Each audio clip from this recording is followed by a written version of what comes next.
Nos quedamos la vez pasada en un decir que me parece muy importante verificarlo y decirlo con toda claridad.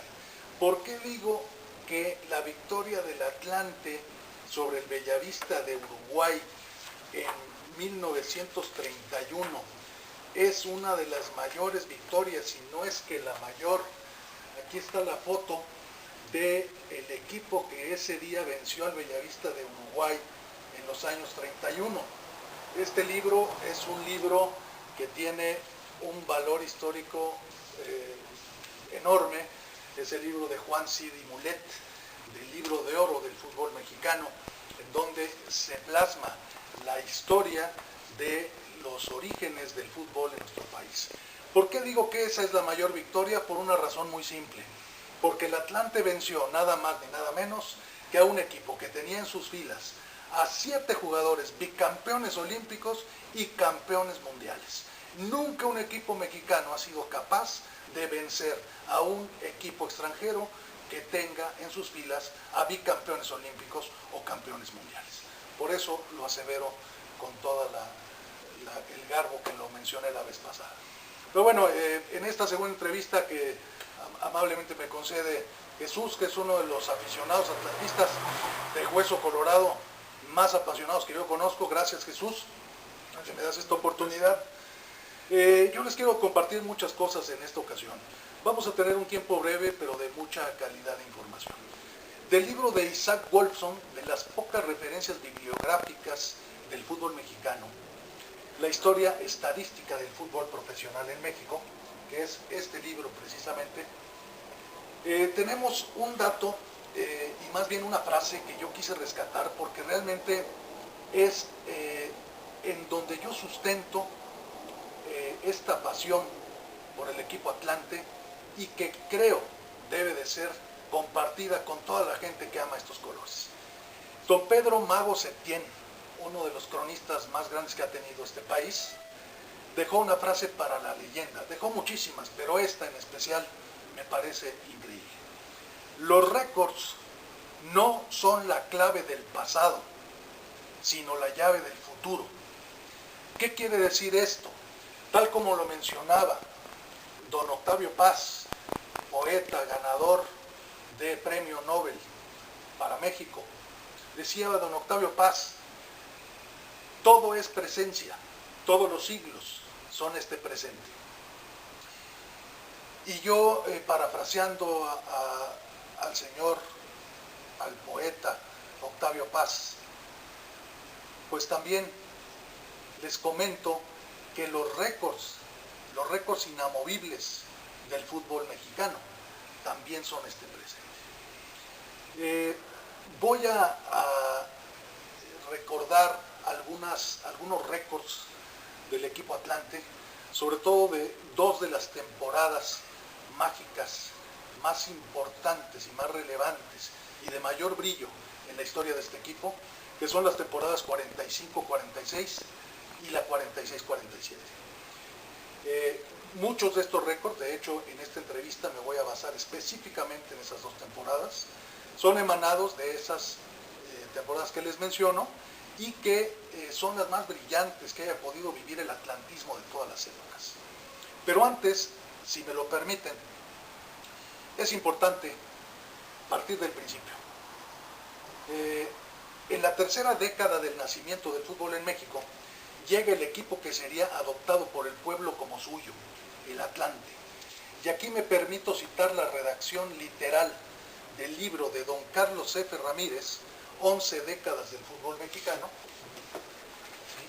que es este precisamente, a quien tengo oportunidad de conocer y que admiro profundamente, a don Carlos. Me permito citar esta redacción que dice de esta manera: el Atlante, que llevaba años compitiendo en ligas amateur del Distrito Federal y cambiando su nombre de U16 a Atlántico y finalmente a Atlante, había mostrado la habilidad y picardía del jugador mexicano de clase humilde. Además, salió airoso en juegos de prueba y ratificaría su novedoso fútbol de fibra y corazón en juegos de prueba con brillantes victorias en los siguientes años sobre equipos visitantes de renombre que jugaban series internacionales de verano e invierno, iniciadas con la visita del Colo-Colo de Chile en 1927. Con el entusiasta apoyo del licenciado Jesús Salgado, quien es el verdadero pionero del fútbol de las clases populares en México, entró el Atlante a la liga en la temporada 27-28. Y aquí es imperativo hacer una pausa. Resulta que hay que citar lo que a la letra dice uno de los libros más importantes que se han publicado acerca del fútbol mexicano, el libro de oro del fútbol mexicano de don Juan Sidi-Mulet, que data de 1960, año curiosamente de mi nacimiento, y ya llovió. Les voy a mencionar algo de lo que menciona este libro.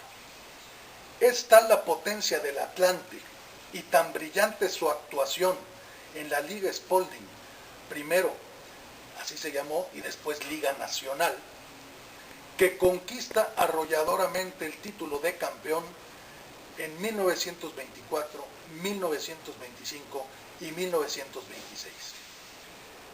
La intención de este párrafo es decir lo siguiente y que quede claro. El Atlante nace tricampeón. El Atlante es un equipo de llano que nace tricampeón con el alma y la picardía y el buen fútbol de gente del barrio que hace que esta casaca tenga valor. No hay en ese lapso en las filas de la Liga Nacional equipo capaz de detener al Atlante, hasta que en 1927 se separa de esta liga para ingresar definitivamente en la Federación Mexicana de Fútbol Asociación, que presidía en ese año Humberto Garza Ramos. Atlante fue designado el equipo representante de la Liga Nacional para participar en la eliminatoria de los primeros Juegos Deportivos Centroamericanos a celebrarse en octubre de 1926 en la Ciudad de México. Y como les mencionaba, fue en el campeonato de 24-25 auspiciado por la Liga Spalding que al separarse el Atlante de la Federación Central, al terminar ese campeonato de 1923, solicitó su ingreso en el seno del organismo presidido por Pablo Alexanderson.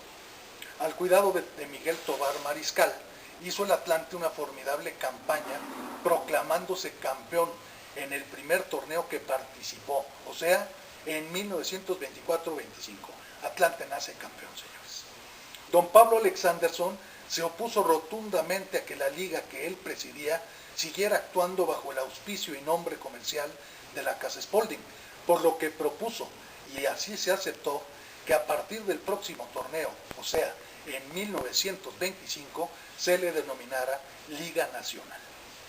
La campaña del Atlante en la Liga Nacional fue hasta tal punto exitosa que conquistó los máximos honores, como lo mencioné, en 24-25, 25-26 y 26-27. Ya siendo entonces el Atlante un equipo de renombre y fama. Uno de los grandes protectores del Atlante, considerado además el patriarca de los grupos modestos, fue Alfredo Pérez Medina, cuya memoria es respetada por quienes en los años de 1920 a 1928 tuvieron en Pérez Medina a un excelente guía y generoso protector. Mas antes de darlo por admitido en la federación, hemos de referirnos al camino que el Atlante tuvo que recorrer para demostrar su valía, empezando por la serie de juegos que tuvo que efectuar contra los equipos designados, sus adversarios, para participar en los preliminares de los Juegos Centroamericanos que deberían llevarse a cabo en octubre de 1926. Sus contrarios, el Deportivo Toluca, al cual el Atlante venció por 7-3, a pesar de que este equipo, Toluca, contaba en sus filas con Benito Contreras, que iba a convertirse en uno de los más notables jugadores de la época, y al Puebla, que perdió por default al no haberse presentado a competir. En sustitución del Puebla, se designó como rival del Atlante al América, que era en ese entonces bicampeón de la Liga Mayor, y fue designado como adversario del Atlante. Y con gran sorpresa general, el equipo azulgrana derrotó al equipo crema 2-1. Posteriormente el Atlante lograba una victoria más, venciendo al México por abultado marcador, que en este libro no se señala. Vale la pena consignar aquí los nombres que integraban el Atlante, protagonistas de tal hazaña, cuya fotografía insertamos a continuación, y son los siguientes: Arturo La Celia, Antonio Ruiz, José López el Trole, Gregorio Hernández, Carlos Grajales, Juan Hernández La Norteña, Fernando Rojas Patadura, Antonio García el Black, Agustín Pérez el Compadre, Juan Griñó, antiguo jugador del Deportivo Español, y Agustín el Diablo. Ese es el equipo Atlante, el equipo que nace del pueblo, equipo que nace campeón.